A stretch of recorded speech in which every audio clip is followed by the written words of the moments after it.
Okay, so good morning.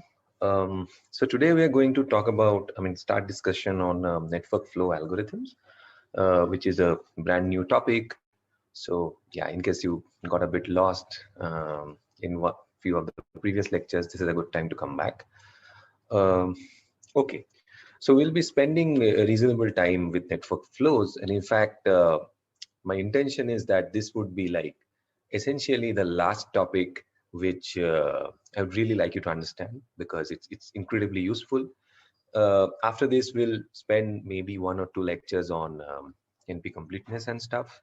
But yeah, as you know that at least those of you who are doing TOC, that's a completely different topic in itself. It requires one semester to teach complexity theory. So we'll not be able to do much justice, but still, because it's an algorithms course, I will show you some, I'll show you some flavor of what NP completeness is and what reductions are and so on and so forth. Okay. But effectively, this is like the last major topic of this course. Okay. Okay. So what are network flows? So the setting is, again, we are given a directed graph. Yeah. But now there are a few additional things. So again, of course, there is a source vertex, just like the shortest path algorithm. We have a source vertex in the graph. Okay. And as well as a destination vertex, which we don't call destination in the network flow setting. We call it a sink vertex. Okay. So these two are there. In addition, every edge has a number associated with it.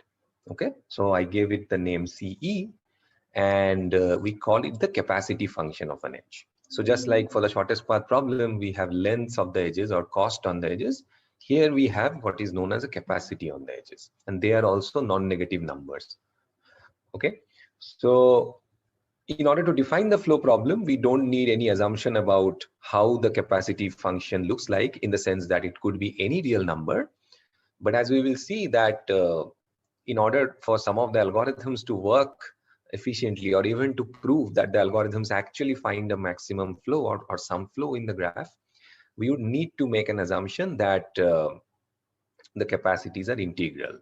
Okay, but said that, that's a fairly common setting. We will see tons and tons of application of integer capacity flows. So that's not a very very contrived assumption, is what I'm trying to say. Okay, so at a vague level, what is the goal? So the goal is the following. So remember, these capacity functions, they model some kind of a constraint on the edges. Okay, so think of these as water taps, and the capacity essentially tells you how much volume of water you can push through one edge, let's say per unit time, let's say per minute or something like that. Okay, so these capacity functions, they essentially put a constraint. They denote some characteristic of your pipes or something like that. Okay, and now what is the idea? Well, the idea is that I want to send out water from the source to the sink. Yeah, and we'll have to use all the edges in my graph to push water from the source to the sink. uh, but now, of course, I cannot push as much as I want, because the pipes, or how much water they can carry per minute, they put a restriction on the amount of water that I can push. Yeah, so this is what we call a flow from from the source S to the sink T. And typically, the jargon which is used in literature is that we are trying to push a commodity, although I said water, but it's typically called a commodity. So there is some quantity of a commodity and you want to push it from source to sink. Okay, and the idea would be to maximize this amount. So idea would be to find the amount that we can, what is the maximum amount that we can push from S to T. Okay, so this was deliberately vague. Of course, we need much more formal definition if we try to build an algorithm, or even the problem is not well defined yet. Okay, so let's go ahead and define the problem, right? Okay, so remember, again, just to recap, we have a graph, we have a source and a sink vertex, and we have a capacity function on the edges of the graph. Okay, now a flow I define to be another function, right, which we have to assign. Okay, so think of this task as assigning a number to every vertex in the graph. every edge in the graph. And whenever you assign this number to an edge, so suppose this is u and this is v, and you assign a number, let's say f of uv, this would intuitively mean that you are pushing flow from u to v, okay, because it's a directed graph. Okay, now you have to assign a number, but the number has to follow certain constraints, right? So the first constraint is pretty obvious. First of all, I want my flow to be positive. So I don't want negative flows. So you cannot push a flow of, let's say, -10 from u to v. That is not allowed in this problem. And secondly, I think every one of us appreciates this by now, that because I have these capacities, the total amount of flow that is flowing across this particular edge, that should not exceed the capacity of my edge. Okay. So this is what we call the capacity constraint. Okay, good. But there is another constraint. So remember, at the end of the day, our goal is to push flow that starts at S and reach at T. Now, in order to be able to define that properly, what we need is also what we call conservation constraints. So what is a conservation constraint? It simply says that if I look at any vertex, तो आपने कुछ numbers दे दिया सारे edges को, right? So you have, let's say, given some flow to every edge. Now I look at the incoming edges of a particular vertex V and the outgoing edges of the same vertex. ठीक है, ये दोनों तरह की edges ही हो सकता है. So all this is saying is, ये जो total flow incoming है, that should be equal to the total outgoing flow going out of this vertex. Okay, and this should be true for every vertex other than S and T. Okay, so that's the only condition. Yeah, I don't want this constraint to hold for S and T. Yeah, and the reason will become obvious as we do more and more discussion. Baki sare vertices ke liye I will write this constraint.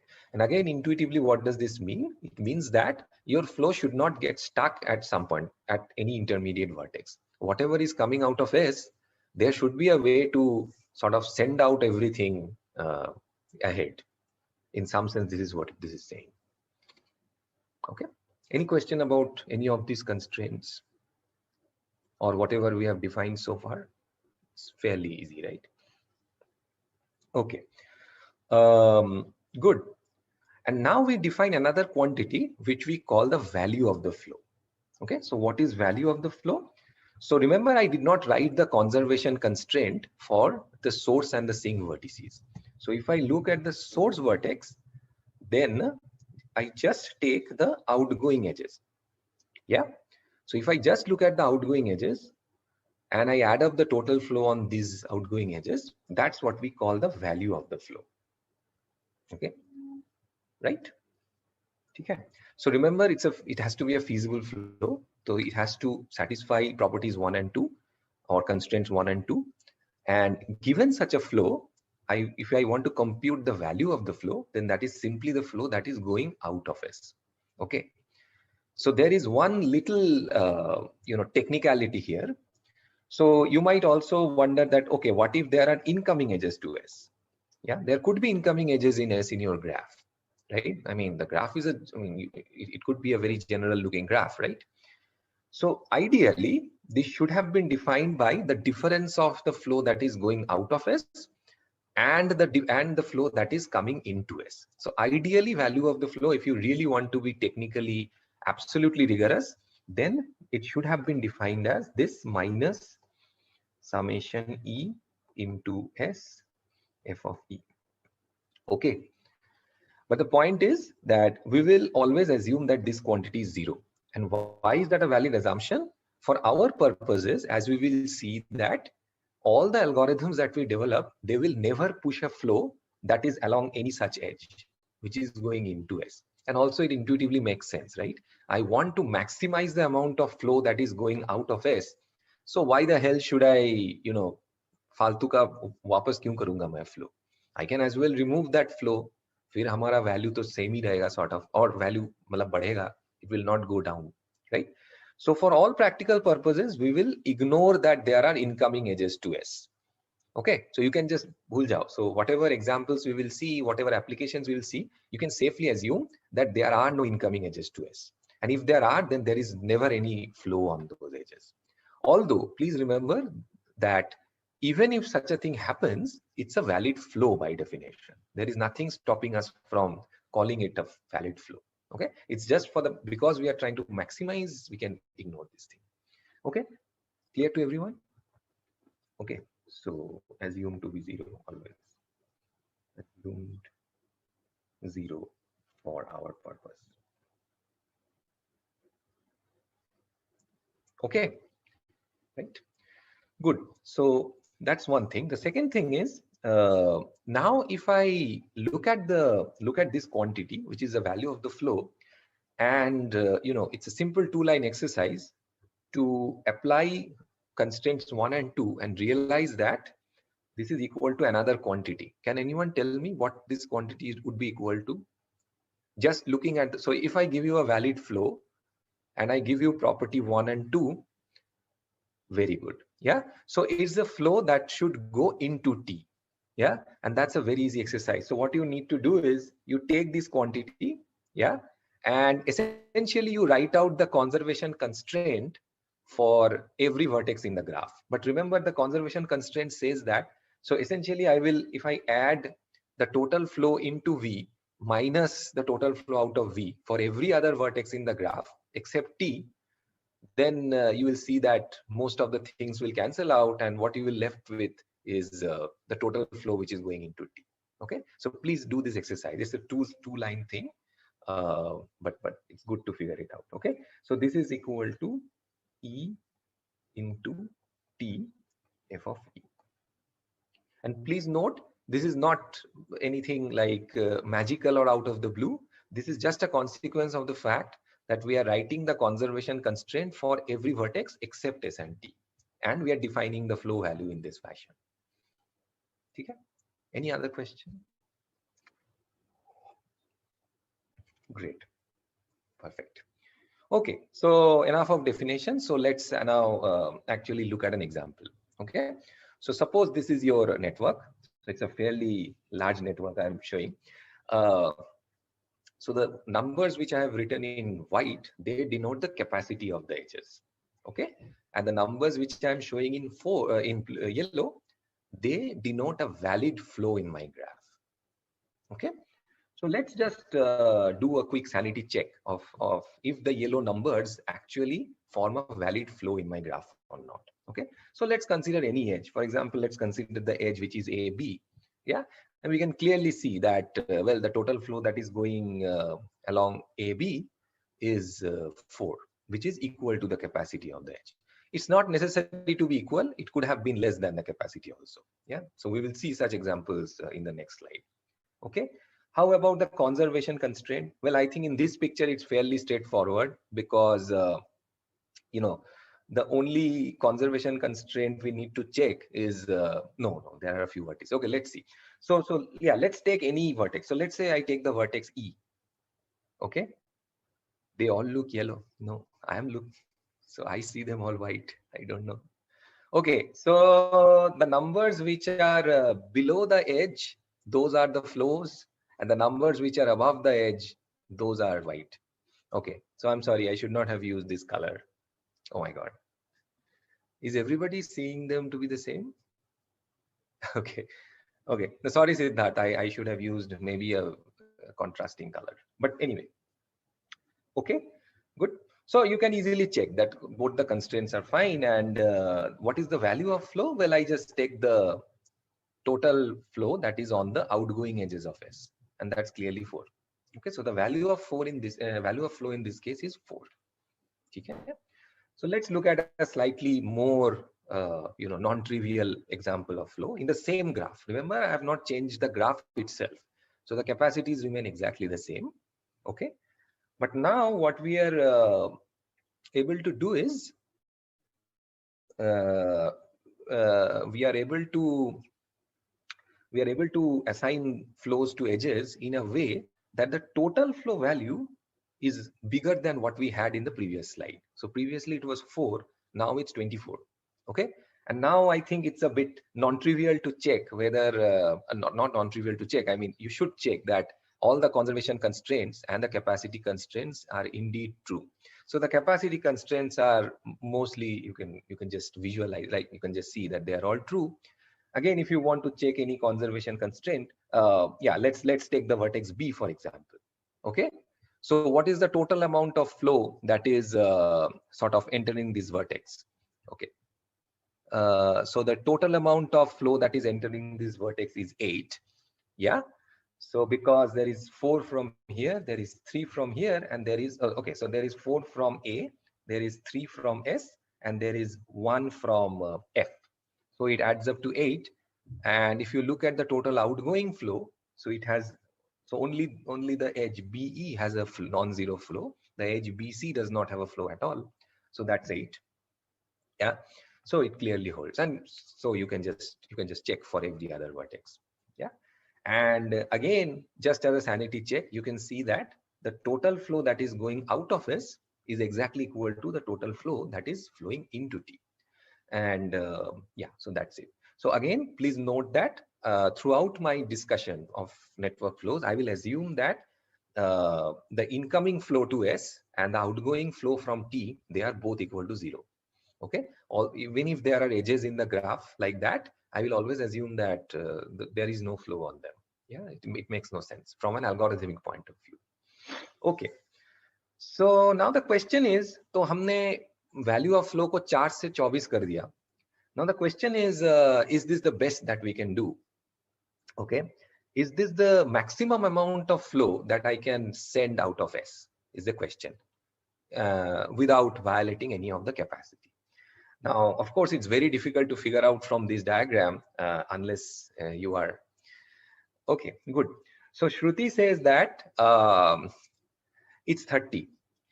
Okay, so that's a very good point. So let me ask.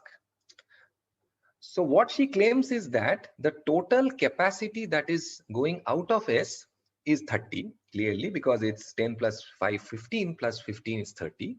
The total capacity that is coming into T is also 30. Okay. So the question is that, can I claim that the max flow is also 30? Well, that's not clear, right? Because I don't know what's happening in between. What I can clearly claim is what Naval is pointing out, that the maximum flow cannot be more than 30. ये तो मैं definitely कह सकता हूँ. Okay. So what I can claim is that the max flow is at most 30. This I can definitely say, because it's restricted by the outgoing and incoming capacity of the source and the sink. But clearly, that's not the only constraint on the flow. Okay, so it turns out that in this case, the maximum flow can be 28. Okay, and this is the flow. So I cannot convince you enough at this point of time that the optimal flow is indeed 28. We cannot have a flow that is more than 28 unless you have seen this stuff before. Yeah, those of you who have seen this may be able to already know, why this is the case. But it turns out that 28 is the right answer. So 28 is the maximum possible value of flow that I can allow from out of S. Why is that? We will see probably towards the end of the lecture. Yeah, there is a very solid reason why this is true. Okay, but for now you have to just believe me that this is the answer. Okay, any questions so far about the definition or anything? Okay, great.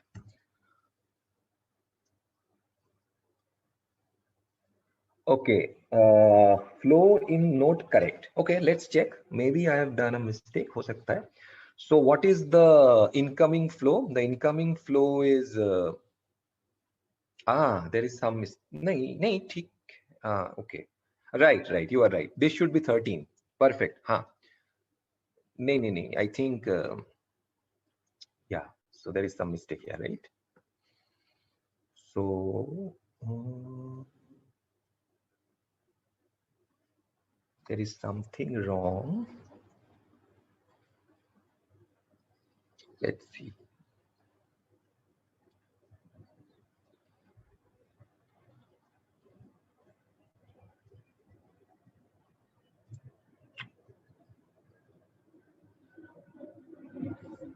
Yeah, I think if I remove the flow out of AB, then everything will be fixed.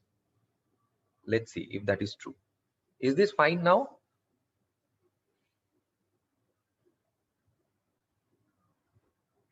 Is B fine now actually? So what is the incoming to B? It's 5 plus 4. No, it's 4 plus 4 and the outgoing is also 8. Yes, very good. Okay. So yeah, thank you. So this should be 0. Okay. Otherwise, the conservation constraint was wrong both for A and B, but now both has been fixed. Okay. Yeah. So this is the danger of drawing big pictures. Okay, everyone clear? So there was a mistake here. This should be 0. The flow on the edge AB should be 0. Otherwise, the conservation constraint would be violated at A and B. Okay. All right, good. Okay, so now, I hope we have a fairly good understanding of what a flow means, and the goal is also kind of clear that we want to send as much flow out of S as we want. The question is now, how do we design an algorithm to do this? Okay, it's not at all clear, right? I mean, I could assign any arbitrary number to these edges. How do I even ensure the constraints, and how do I maximize? That's the biggest challenge of all, maybe. Okay. So any idea? If you know this, then please don't say. But those of you who are seeing this for the first time, I would encourage them to. So if I give you this problem, what could be the first idea that should come to your mind? Or how would your okay, so Shruti is saying DP. So Shruti, fortunately, we don't need a DP here. Okay, but that's a very good point. I mean, looking at this problem, it seems like we should go for a dynamic programming paradigm, because there are lots and lots of options, and typically for such problems, dynamic programming seem to give you a good answer. And probably you can actually do a dynamic programming solution in this case. Yeah, I never thought about that, honestly. But fortunately here, some greedy style of algorithm works. Okay, but the question is, what will be greedy? Okay, how should the greedy look like? What is the idea? So the point is, so the first thing is, we will do what I call an iterative improvement algorithm. Iterative improvement algorithm. Okay. So what I mean by that is, I will start with some solution. I will start with some flow in the graph, which is feasible. So the invariant that I will always try to maintain is that my flow is always a valid flow. Never in the course of my algorithm will it happen that there is a flow in some iteration which is not a valid flow. Okay. So first things first. So where should we start? I mean, if I want to do an iterative improvement algorithm, what flow should I start with?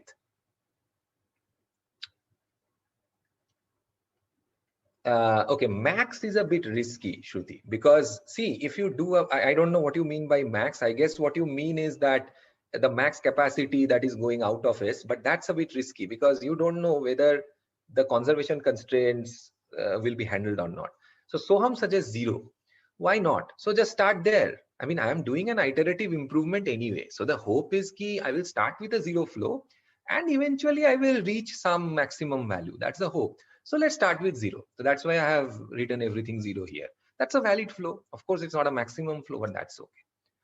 Okay, अच्छा, तो अब क्या करेंगे? Okay, so what Mudit is suggesting that we do a greedy style algorithm, and what we try to find is an ST path. Okay, and he has said something very deep now. Okay, so let's write it down. So start with 0 flow. Start with flow equal to 0 everywhere. Okay, then find an ST path. Okay. Acha, by the way, should I find any ST path blindly, or should I be a bit careful about what ST path I'm finding? देखो ST path find करने का algorithm तो हमारे पास है. I can just run a BFS or a DFS. But in general, because remember you have to do this repeatedly. This is the first iteration. यहाँ पे तो कोई भी path आप ले लो. But in general, when I'm trying to find an ST path, what do you think should be one important property of that path as far as the capacity is concerned? Good. So there are lots of options. Max capacity, lowest capacity. अच्छा, वो तो refinement है, but there is a more fundamental thing that you should first check. Okay. So what I mean here is, whatever path you are finding, there should be some capacity on every edge on this path, which is a positive capacity. Okay. See, the flow the definition of the flow setting, it never says that all the capacities are all the capacities necessarily should be non-zero. Okay. तो हो सकता है कोई capacity zero है किसी edge का. Right?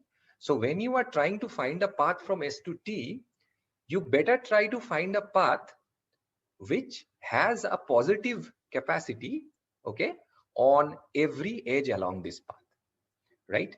Okay, so now there are I'm getting all sorts of ideas that, you know, why don't I take the max of mean capacity path? Yeah, those are absolutely, you know, valid algorithms, you know, as we will see. But for today, what we will see is that actually the choice of path is not that important. As long as you find a path, that's more or less enough for our purpose. Okay, all these ideas are absolutely great. I will touch upon them maybe in the next lecture. But for today, let's just find some path.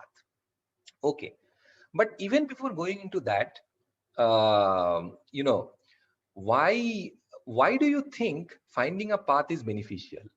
That's the first question we should ask. Why are we even talking about path? We want to find a flow at the end of the day. तो अगर मुझे एक path यहाँ पे मिल जाता है तो क्या फायदा है मेरा? Suppose I get some path. I mean, why do we care so much about paths? That's the first question that we should ask. Okay, so the reason being, it's actually easy to increment flow along a path. Why do I say that? क्योंकि देखो ये, so suppose if I look at this path, right? Let's say SABT. So if I look at a path, the point is, if I have a path and I assign the same number on every edge along this path, then I will never violate any conservation constraint. Okay, that's the important thing, number one. Okay, how much value I will assign, that should be guided by the minimum capacity that is left on the path, for sure, because I don't want to violate any capacity. But on the other hand, the advantage of incrementing flow along the path is you can increment the flow on every edge with the same quantity, and this will never violate any of your conservation constraint. क्योंकि by nature the paths are like that, right? जी हाँ, जो भी एक as आ रहा है तो एक as बाहर जा रहा है. And I'm talking about simple paths, by the way. I don't want cycles and all. So just find a simple ST path and try to increase the flow along that path. So that's our idea. Okay. So let's try to do that. Okay. So here is the algorithm. So exactly what we have said so far, right? So start with an initial flow which is 0 on every edge. Then find an ST path such that every edge on the path has a positive residual capacity. This is very important. Okay. And ये आपको iteratively करना पड़ेगा. This is not just one shot thing. So you have to do it again and again.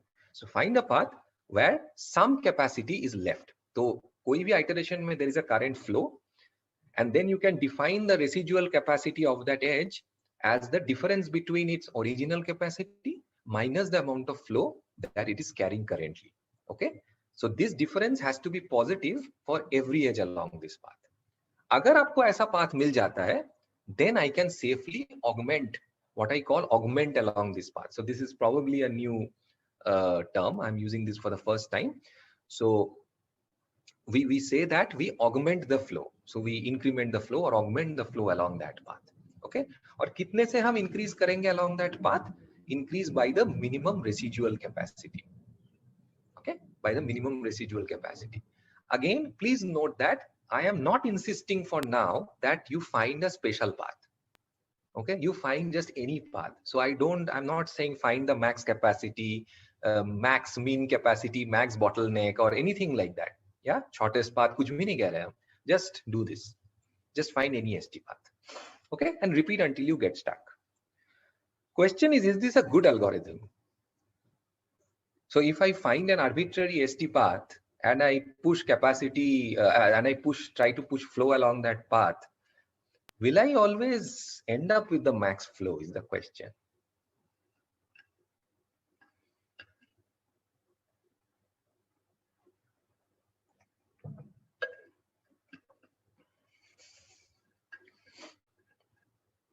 Yes. No. Okay. Okay. So let's see why this is not the case. Okay. Itna easy to nahi hai. So here is in fact, here is the case where you will kind of get stuck. Okay. So suppose you find this green path. That's a valid ST path. So remember, pehle baar to flow sab mein zero hai. So you have a residual capacity which is non-zero on every edge. So to यहाँ पे जो residual capacities है, they are all positive. So let's say I pick this path SABT, right? ये वाला path I have selected and I just push. How much flow should I push? Well, remember I can only push flow which is equal to the minimum capacity along that edge because I don't want to violate any capacity constraint. तो पहले सब 0 था, अब ये सब 2 हो गया. अब क्या होगा? Can I increase the flow anymore? At least in this version of the algorithm. So now we are stuck, right? We're completely stuck. Why? Because there is no path from S to T which has a positive residual capacity. कोई भी ऐसा path बचा नहीं है मेरे पास. क्योंकि ये वाला edge तो kind of पूरा हो गया. It's sort of saturated, what we call saturated. तो residual capacity is 0 here on the edge SA. तो इस edge को इस्तेमाल करके तो कोई भी path नहीं हो सकता. Well, SB has a positive residual capacity, but then I will get stuck at B, right? Because, well, this edge BT, that's saturated, okay? But what is the max flow here? So यहाँ तो I have been only able to push a flow of 2 so far. Yeah, the max flow is 3. Yeah, that's obvious. So I could have done a better flow. Yeah. So the right answer is that yeah, you push 2 amount of flow from S to A. उनमें से जो 1 unit of flow है that you route through ADT. Yeah. And बाकी जो बचा है the rest one you send it to B and then you push another 1 unit to B from S directly and then you just do this thing. Okay. But your algorithm will not give you this. So this simple-minded idea, and remember this, even the path which we found is actually taking this max min bottleneck, whatever you are saying. It was that path, but even that seems to not work here, right? This is exactly that path which has the maximum minimum capacity along it. But wo bhi kam nahi kiya yahan pe. Okay. So that's a problem now. So we need some more ideas, and the idea is highly non-trivial. I don't expect any of us to come up with a new idea because this is really, it will seem out of the blue. But yeah, I don't know how to really motivate why these people who discovered this algorithm did this, but I will try to give you as much intuition as possible. Okay. So here is the big idea. And this was due to Ford and Ferguson back in the 1950s. So these people were working for some company which is called Rand Corporation. So anyone has heard about Rand Corporation in the US? Okay, good. So you should look it up. So it was essentially like it's a technical company who used to work for the US Army and stuff like that. So they always used to use sort of operations research and computer science and computation in general to draw up strategies for the war and stuff like that. That's one of the things which Rand Corporation used to do. But anyway, wars are not good. But fortunately for us, many discoveries in algorithms research actually happened in Rand Corporation. So max flow being one of them. Anyway, so what is the idea? And please listen very carefully now because it's highly non-trivial. And the first time you are seeing it, there's every chance that you will get confused. Okay. So what we would like to introduce now is the idea of a residual graph. Okay, so suppose I give you some flow on the graph. So what do I mean by some flow? Jaise yahan pe I started with zero flow, where, or maybe, you know, after I did the first iteration, I have some flow. That flow is not the maximum flow, that has a value of 2 on every edge along the path SABT, and a flow of 0 everywhere else. So suppose I give you some such flow, okay, and I'm looking at some particular edge. So let's say this is an edge in my graph. तो इसमें मेरा current flow जो है वो 2 है, and the capacity of this edge is 3. Okay. So what we will introduce now in our graph is a reverse arc of this arc. ठीक है? तो मेरे original जो graph था, उसमें I just had the edge which goes from A to B. But now what I am introducing artificially is a reverse arc of this edge. तो B से A तक मैं एक arc introduce कर दिया graph में. Okay? Now, if you introduce an edge, you have to spell out what the capacity of the edge is. Okay? So capacity, I will, for this reverse arc BA, I will set the capacity to be the current flow in the forward direction. Yeah, very important to understand. That is why I'm insisting all this discussion is valid if you give me a flow. This is not valid, you know, if you don't give me any particular flow. This is not valid even before you start the algorithm. This discussion is not valid at all. But suppose you are stuck at some point, you have some flow, then I can define this kind of a what I call a residual edge. So for every edge in my original graph, I introduce a residual edge, which is a reverse arc, and which has a capacity that is exactly equal to the current flow that the forward arc is carrying. Okay? So now I have two kinds of residual capacity. एक तो मेरा original edge पे कुछ capacity रहेगा, right? Which is just as हम पहले कर रहे थे. So it's the flow that it is currently carrying, which is 2. So the original capacity minus that flow. So this gives me a residual capacity of 1 in the forward direction. And in the backward direction, the capacity is now 2. Okay, remember, this is not the flow, this is just a capacity. Okay, so why do we do this? I mean, this is completely bizarre, right? I mean, why do we even do this? So one intuition which might help you, it might not, but I'm just telling it because everyone does. So in some sense, you know, if I look at this picture, when I got stuck, I mean, what should I do now? So the question is, okay, ठीक है, यहाँ पे जो greedy approach हमने किया, तो पहले path निकाले, and now we get stuck. So what should we do? So if I compare this with my optimal solution, so what is the mistake that we have really done here? Can anyone tell me at an intuitive level, what is the major mistake that we have done? If I look at the optimal solution, so, and if I look at this greedy local optimum, so what do you think is one major mistake? It's too much flow on a path. Yeah, we chose the wrong path. That is a, dekho Mitakshi, wrong path is not the correct thing, because even if you select a different path, you can create examples. No, we have not considered other path. That is a different issue, right? I mean, for every possible choice of path, I can you know, show you an example jahan pe ye stuck ho jayega, which is why we need this notion of reversal. But what I'm saying is, if I look at the picture here on the left, on my left, which is the local optimum solution, and if I look at the picture on my right, which edge do you think I should have corrected? Which edge is critically, exactly? So the edge AB is critically screwing my things up. Okay? Why? Because in the first iteration, I actually pushed too much flow along AB. This is the major mistake that I have done.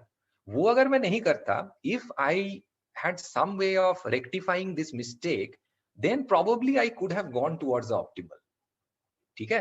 तो यहाँ पे जो है, ये जो AB के along जो flow है, ये हमने 2 units of flow push कर दिया, and that is why everything gets screwed. क्योंकि अभी इसको drain out करने के लिए we are using up this entire capacity of BT, which is why I cannot route any flow that is coming from S to B. This is what is happening compared to the optimal solution, right? So I need to be able to find some way to undo this mistake. अब undo का मतलब क्या है? Undo का मतलब वही है कि ठीक है, आपने 2 unit of flow forward direction में भेज दिया गलती से, but now you should send back some amount of flow, okay, and hope that you will be able to rectify your mistake. अब हम कितना पुश बैक कर सकते हैं? तो अगर मेरा फॉरवर्ड डायरेक्शन में फ्लो 2 है, तो हम 2 ही पुश बैक कर सकते हैं एट द मोस्ट, राइट? तो यहाँ पे if I draw a reverse arc here, so I can push back 2 units of flow. At least this gives me an option. If I make the capacity to be 2, ठीक है, तो I should be able to push back 2 units of flow. और अगर मैं 2 unit of flow push back कर दिया, तो effectively the flow in the forward direction will become zero now, right? तो जरूरी नहीं है कि आपको 2 unit ही push back करना है, but at most 2 unit आप push back कर सकते हो. So if I push back, let's say 1 unit, then in the forward direction AB, the net flow will be 1, right? Because already 2 है, आप 1 unit वापस भेज रहे हो, तो 1 unit आप forward direction में भेजोगे. So that is the kind of the intuition that is working here. Okay, of course it's not precise, as you know. Why they came up with this, we don't know, but maybe this was what was going in their mind. Okay, ठीक है. So is the definition of a reverse arc clear to everyone? Absolutely clear. This is very critical.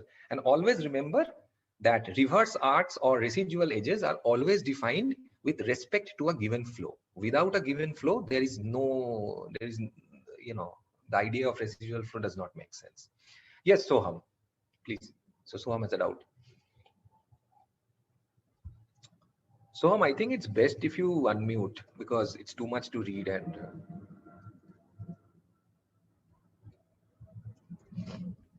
Sir, so in the second diagram where we have drawn the arc, so the flow is 2 and the capacity is 1. So for a moment, the like one of the rules is being violated, right?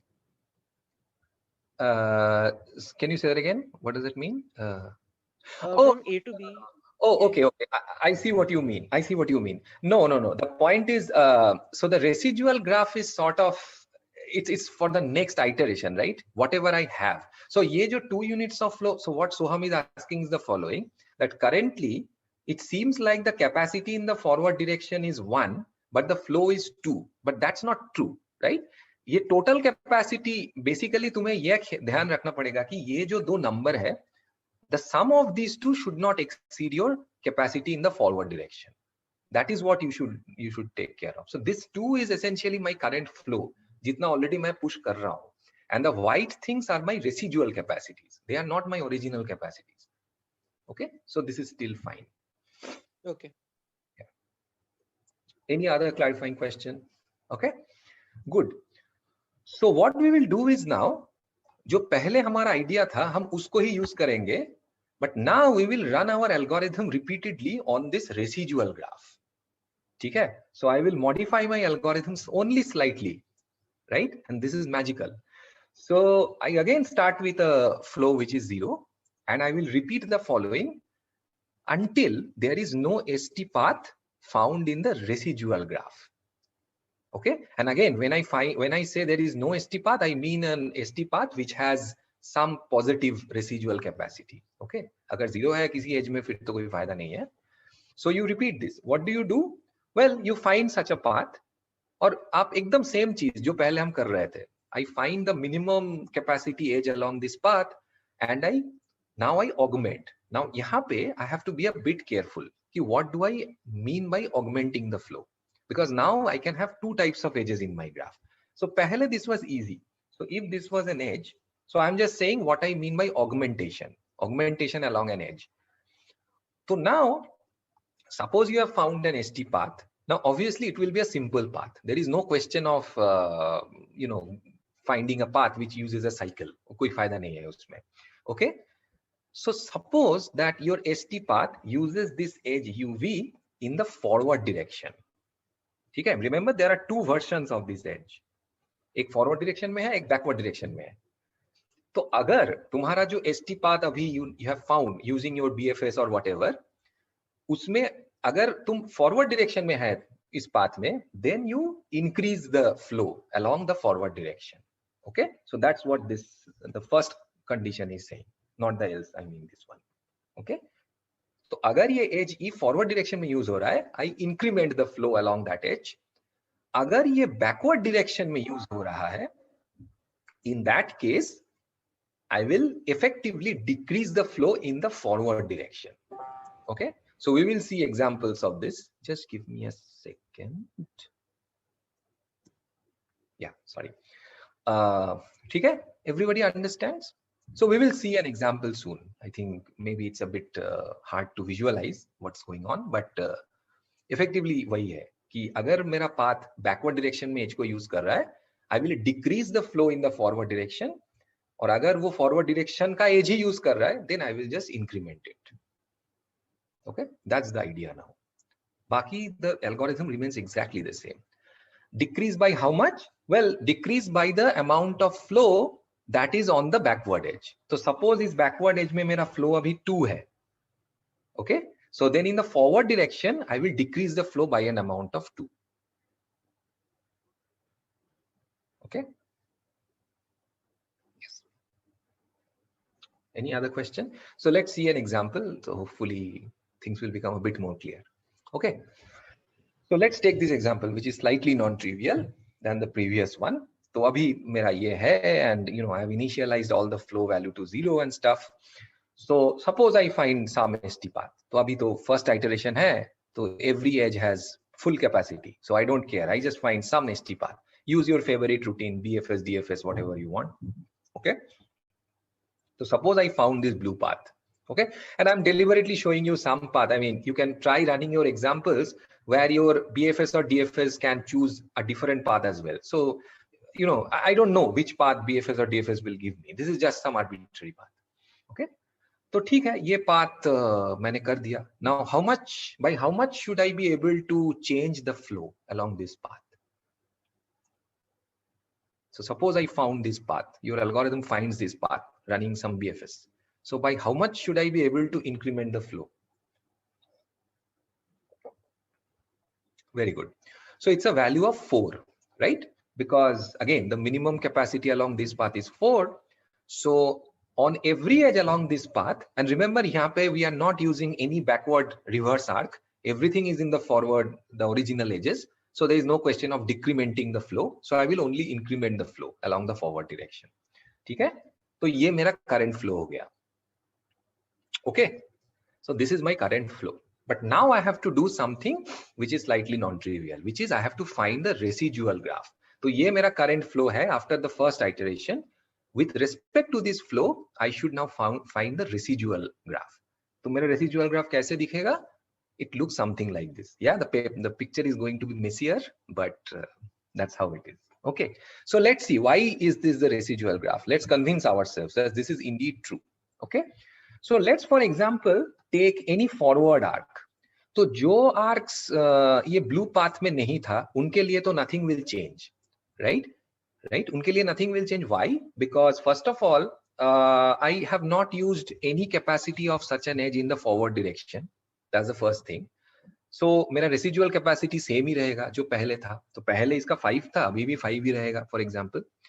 Further, remember, there is no point in introducing a reverse arc, which is BS. Why is that? Why don't I show a reverse arc here? Yeah, because it's effectively going to be an arc which is of 0 capacity. So agar koi 0 capacity arc hai, I may as well drop it, right? I don't need to use that because that is not a valid edge to be used in an ST path in your second iteration, right? Okay. So which one do I actually, for which one do I actually introduce a reverse arc? Well, for example, the edge which is SA. So SA का forward direction में I have a flow of 4. ठीक है? तो forward direction में मेरा residual capacity कितना है? Well, पहले 10 था, तो अभी ये 6 हो गया. Okay? Remember, the sum of these two should always be the original capacity. Okay? And now the reverse arc जो है, so Avishai, I will take your question. Just give me a second to finish. And now I have introduced a reverse arc, which is AS. Okay. And what is the residual capacity of this arc? The residual capacity of this arc is exactly 4. Why? Because the flow in the forward direction is 4.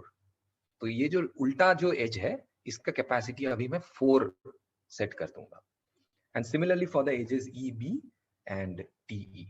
Okay, let's see what Avishai is saying. The capacity of AB and BE should be more than 4 in this graph. हाँ हो सकता है.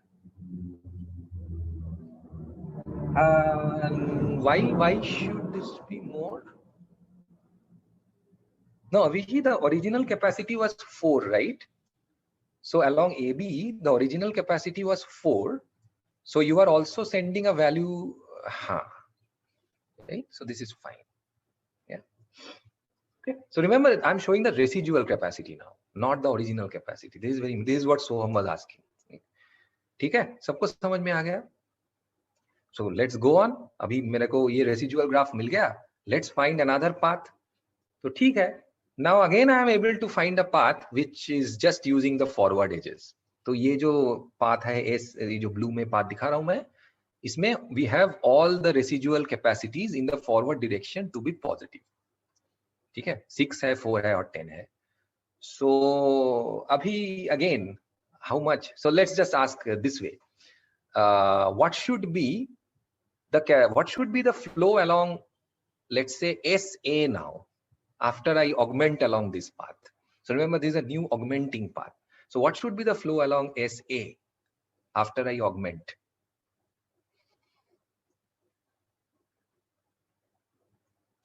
Okay, yeah, I knew this confusion was going to happen. It's not 6, Nawal. Think about it. What is the bottleneck capacity of your path? Bottleneck matlab, what is the minimum capacity? It's 4, right? Because you are choosing the path SA, AD and DT. So the bottleneck capacity is 4 in this case. तो मैं 4 से ही increment कर सकता हूँ अपने flow को. Yeah, I cannot increment it with 6. So I will increment it by 4. So if I increment it by 4, so then the flow will look somewhat like this. Okay, so I'm also showing the residual capacity. Hopefully they're correct. Okay, so I'm showing the current flow as well as the modified residual capacities now. So remember previously it was 4, so abhi ye 8 ban gaya, and now iska forward direction mein the residual capacity is 2. Okay, and backward direction mein the residual capacity now increases to 8, right? But now we have been able to introduce some more residual edges, some more backward arcs. For example, I have introduced the arc DA, which is the reverse of AD. Similarly, I have introduced TD, which is the reverse of DT. ठीक है? और उनका capacity कितना है जितना flow जा रही है उसमें. ठीक है? So that's my current residual graph. Okay. So now just to show you, I mean, some more interesting case. So now let's say that you are finding in the next iteration, you are finding this blue path. Okay. And indeed now it uses one of your backward edges. Okay. So you just ran BFS, you have no way of knowing which path you are choosing. So suppose your BFS returns you this blue path now. Okay. Okay. So अब क्या होगा, right? So remember in the forward direction, okay, first of all, let's find the bottleneck amount or find the amount by which I can increment. It's again 4, right? It's again 4. So if I want to modify the flow, so it will look something like this. So I have not yet shown the residual capacity after this modification. So I have just incremented the flow along this path. So if I increment the flow along this path, तो ये कैसे दिखेगा? Well, it's 4 in the forward direction from S to B. Along the backward arc B to A, this is also 4 now. Yes, so this is 4, this is 4, and बाकी तो same है. यहाँ पे 4 हो गया, अब पहले 0 था, यहाँ पे पहले 4 था, तो यहाँ पे 8 हो गया अभी. Okay, but there is, okay, so now how should the residual graph look like?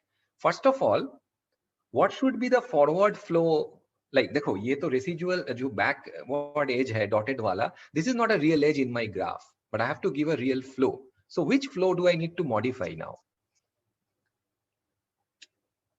AB. तो AB का flow कितना हो जाएगा अभी? AB का flow अभी 0 हो जाएगा. Yeah, I decrement the flow along the edge AB in the forward direction. तो ये मेरा 0 हो जाएगा अभी. ठीक है, तो ये 0 हो जाएगा. Why? Because there is a flow, 4 unit of flow in the backward direction. So this is what the backward edges is doing for you. And now this exactly is the undoing thing that we were talking about. ये पहले आप 4 unit यहाँ पे भेज दिए थे, तो अभी आप उसको undo कर लिया. Yeah, this is essentially undoing your mistakes. Okay. ठीक है. So this is how your residual graph will now look like. Yeah. So we have some new edges and stuff. Now, if you think about it, okay, just convince yourself that this is the point where we are actually stuck. So if you see this picture, I claim that there is no ST path any longer, which has a positive residual capacity. Please remember, it does not mean there is no ST path. It means कि कोई भी आप ST path लेते हो, there will be some edge जिसमें zero residual capacity है. Okay, and this is true in this case now. If you check. ठीक है, आप पहुंच नहीं सकते ST में. Okay, another way to think about it would be if you remove the edges in your graph which have zero capacity, then your S and T will lie in different components essentially. Okay, you cannot reach S from T. Okay, that's an easier way to think about it maybe. Yeah, just drop the zero capacity edges. Okay, okay. So this is where we stop our algorithm. Okay, and it turns out that the flow value in this case is 12. Okay, so if you look at the outgoing, the net outgoing flow out of S. So remember when we compute the value of the flow, what did I say last? Oh, what I mean, Soham, was that, you know, one easy way to check whether you will stop is after you form your residual graph, you remove the zero capacity edges from your graph. Okay. And now you start a BFS from S and you check whether you can reach T or not. If you cannot, it means you have to stop. That's all I said. So there is no path from S to T with positive residual capacity.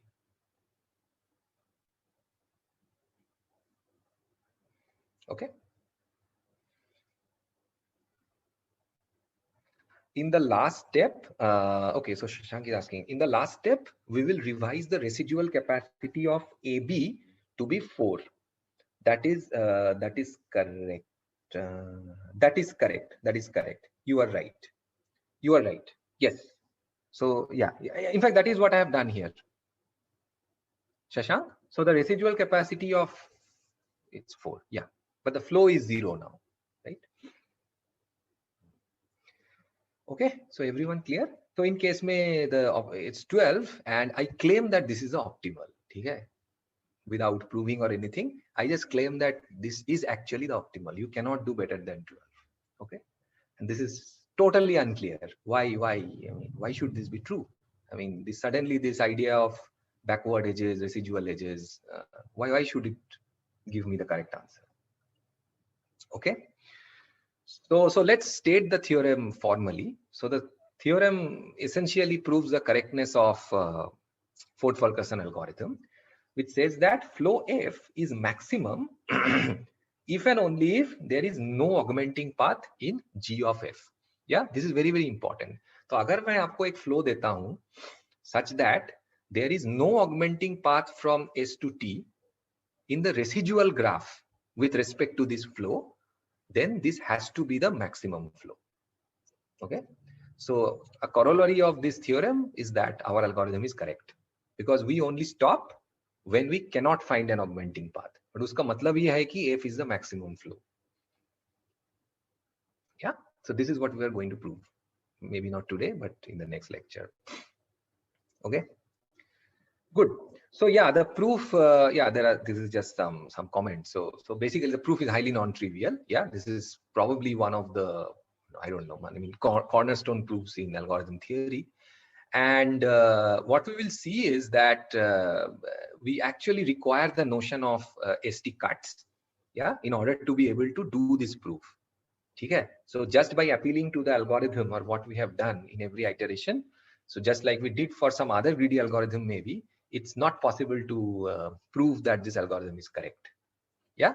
So we will require the notion of ST cuts, but the upside of this is that as a byproduct of this theorem, what we'll obtain is a is one of the most well-known duality results of optimization theory. So we will see what I mean by duality result. Yeah. Okay.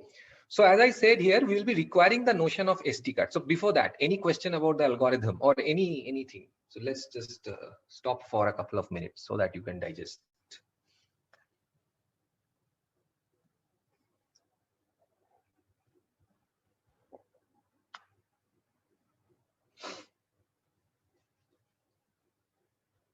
By the way, what is the runtime of this algorithm? We will talk about running time in more detail, but since we are anyway taking a break, any idea of what the runtime of this algorithm is? So let's just see the pseudocode, right?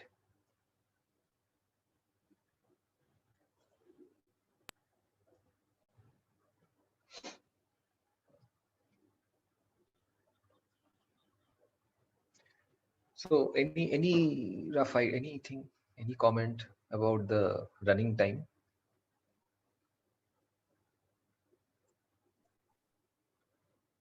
Mod V times mod V plus mod E. Choosing a path. Kevin, choosing a path is just BFS or DFS. Yeah, we are not choosing any special path. Okay, perfect. Okay, so Soham is saying it can be, in the worst case, it can be the maximum inflow at T, or in some sense the maximum flow in the network. Yeah, assuming that this algorithm is correct. Okay, मान लो ये algorithm correct है, it always converges to the maximum flow, right? So Soham is claiming that the running time would be, so suppose F star, okay, this is the max flow. Okay, then he claims that the run time would be, so running time would be order whatever your BFS DFS time is. So I'm just writing it as mod of E for now. Okay, assuming it's a connected graph, so it should ideally be V plus E, but assume kar lo ki connected graph hai, so mod E is fine. Okay, times the maximum flow. Okay, but here Soham, you are assuming something. What are you assuming here?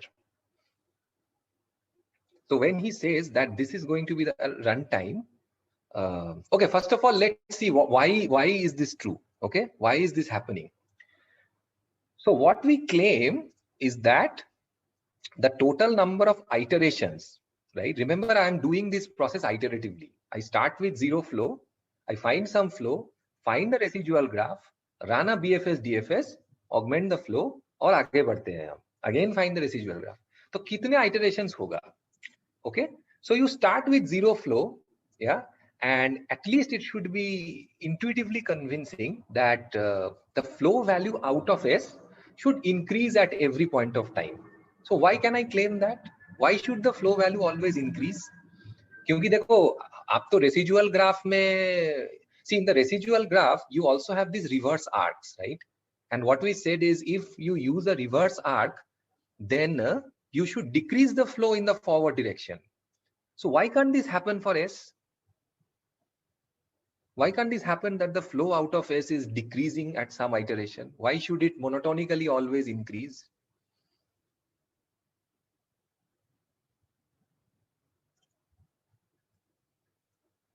Yeah, okay, good.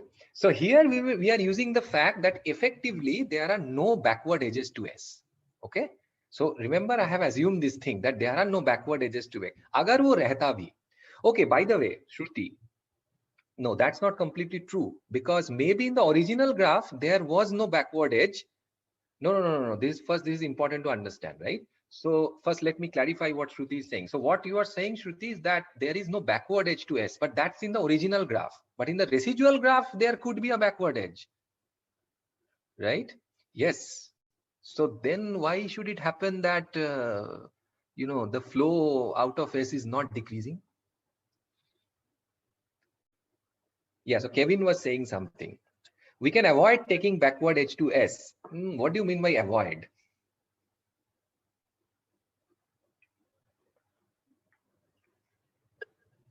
No, inflow to S equal to 0, wo to is a consequence of your algorithm, Mitakshi, right? But in the algorithm, we are not enforcing that. right? Okay, so what Kevin is saying that, okay, so Kevin, what if I use BFS? So DFS क्यों? मैं कुछ भी traversal use कर सकता हूँ. Okay, so the answer basically is that, yeah, so the answer effectively is that you are finding a simple path from S to T. Okay, you are always finding a simple path. This is very important to realize. Okay, simple path. Okay, so simple path मतलब है कि कोई cycle नहीं है उसमें.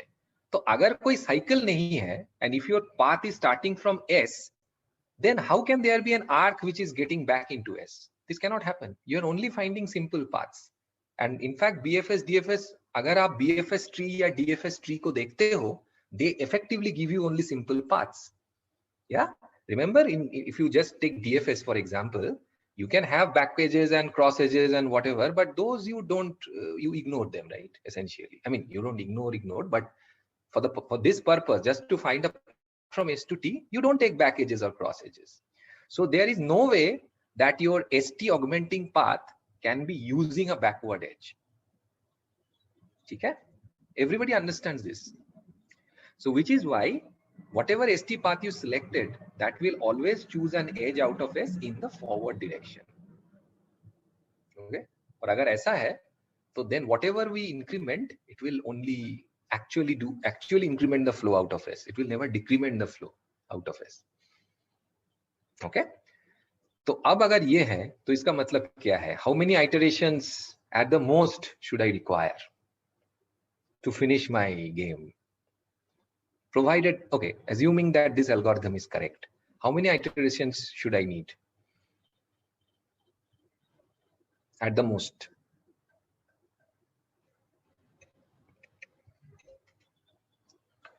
Right? So this should be this should be the max flow, right? Yeah, it should be the max flow. So I start from a flow of 0, और वो at most f start तक ही जा सकती है. So the total number of iterations is f star under the assumption integer capacities. Yeah. So I think Mudit had also said this at some point. Here we are using the fact that the capacities are integer. If the capacities are not integer, we could not have made this claim. The only reason that I can make this claim is because every iteration में, because the capacities are all integers, तो हम बस integer लेके खेल रहे हैं. Only because of that reason we are able to say that the flow out of S is strictly increasing by at least 1 at every iteration. At least 1. 1 से कम तो नहीं हो सकता because it's an integer. All the capacities are integer. You start with 0, which is an integer. So all the residual capacities are always integers. So the total number of iterations is going to be f star. Yeah. And inside each iteration, I think all of you understand that all you are doing is creating this, whatever, this residual graph, running a BFS or a DFS. All that can be done in order E time at the most. They are very easy operations, right? Okay. So the effective runtime is order mod E times f star. Okay. What kind of a runtime is this? Is this polynomial?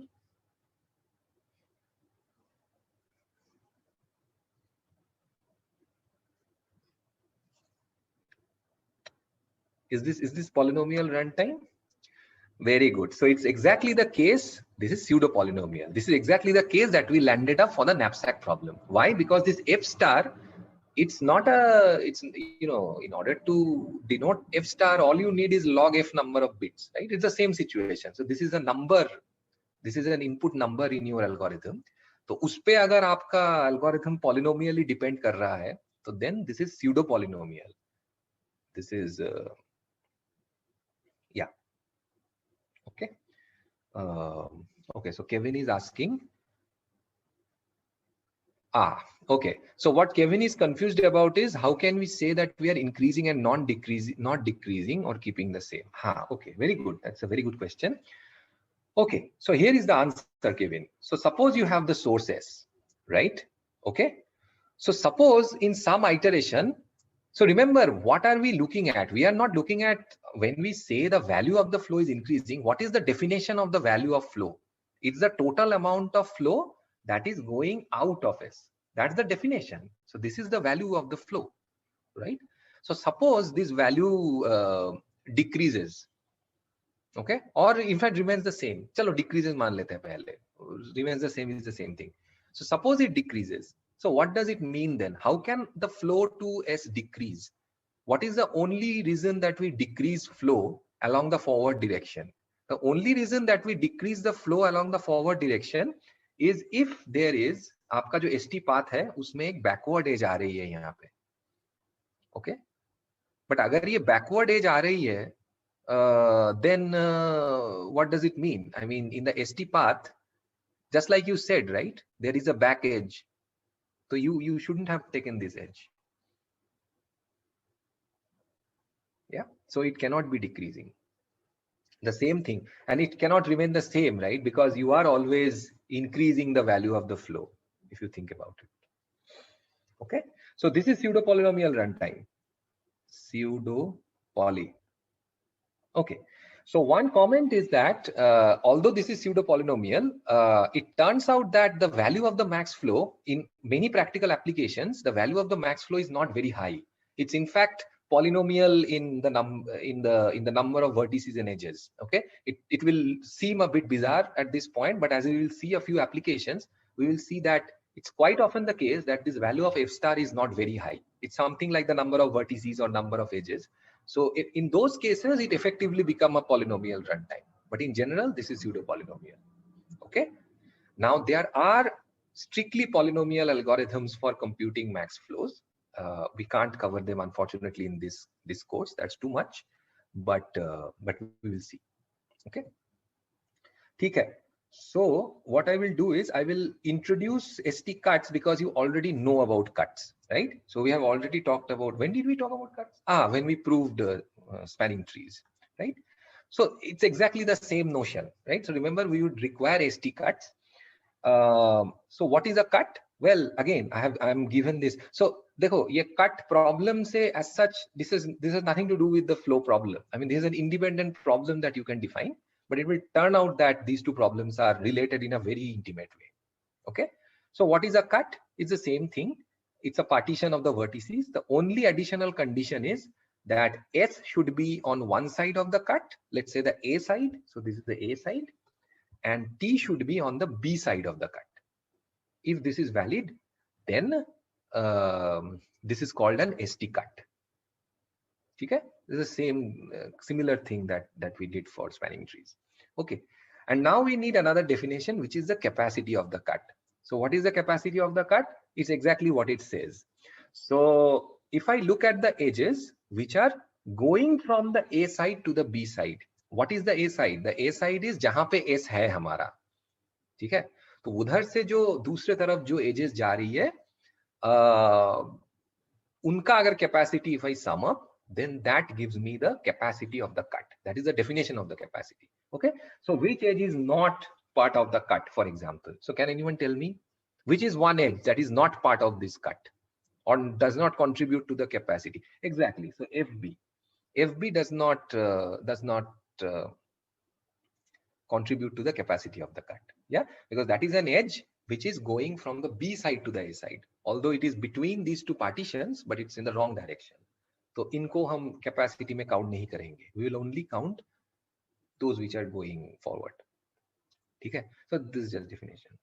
Okay, good. So yeah, so if you look at this particular cut, then the value of this cut is 62, right? So you can just check, right? So you take the edge AD, AE, BE, and CE, CF or whatever, and it gives you 62. Okay. Now what is the problem? So remember, so far we had been talking about maximization problem, right? Maximize the amount of flow. Now I define a minimization problem. Okay, just like minimum spanning tree, I want you to find the cut which has the minimum possible capacity. Okay. So in this case, it turns out to be that the minimum capacity of the ST cut, of any ST cut, over all the ST cuts, if I take the one that has minimum capacity, it turns out to be this cut. Okay, so let's call this A star. Okay, and this side B star. And the capacity is 28. Yeah, so if you check the outgoing edges, they add up to 28. Yeah, so this in this particular example, that's the minimum capacity cut. Okay, And now if you recall, for this example, the max flow value was also magically 28. Okay. So, okay. So now the question is this an accident? Yeah. It turns out that this is not an accident. This is always true. For any capacitated network, we can prove that the value of the maximum possible flow out of S is exactly equal to the minimum ST cut of that network. That is the duality theorem that I was talking about.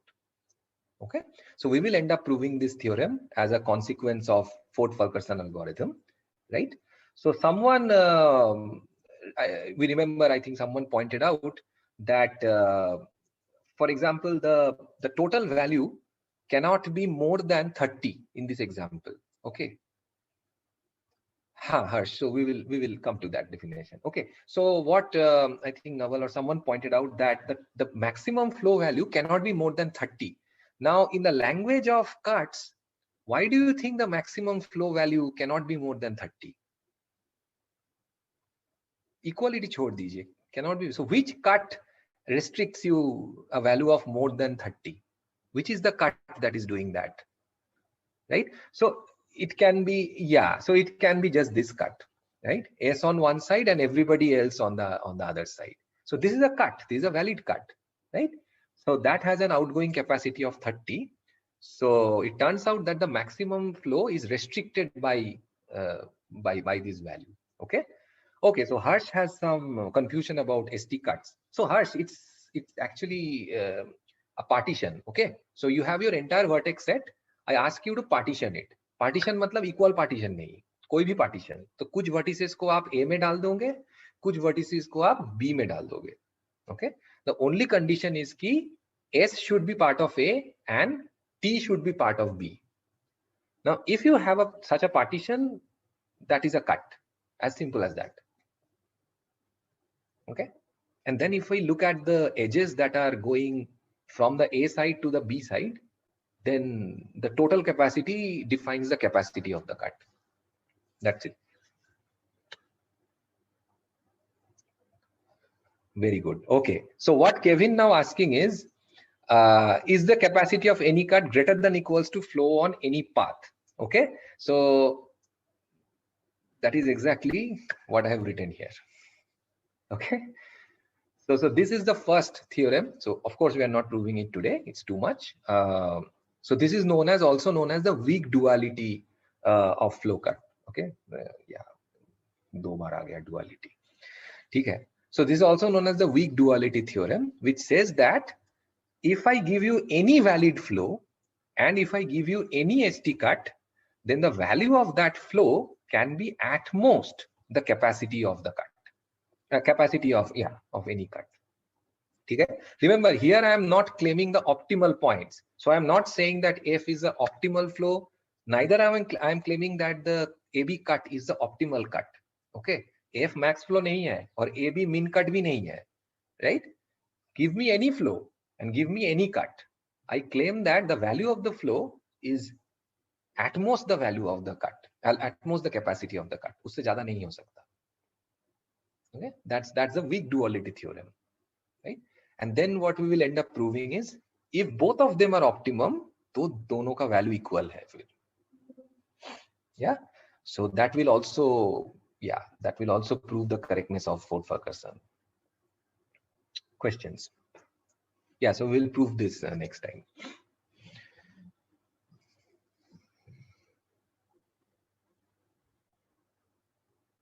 So Harsh, is the definition clear now? I don't know what you were confused about. Okay, great.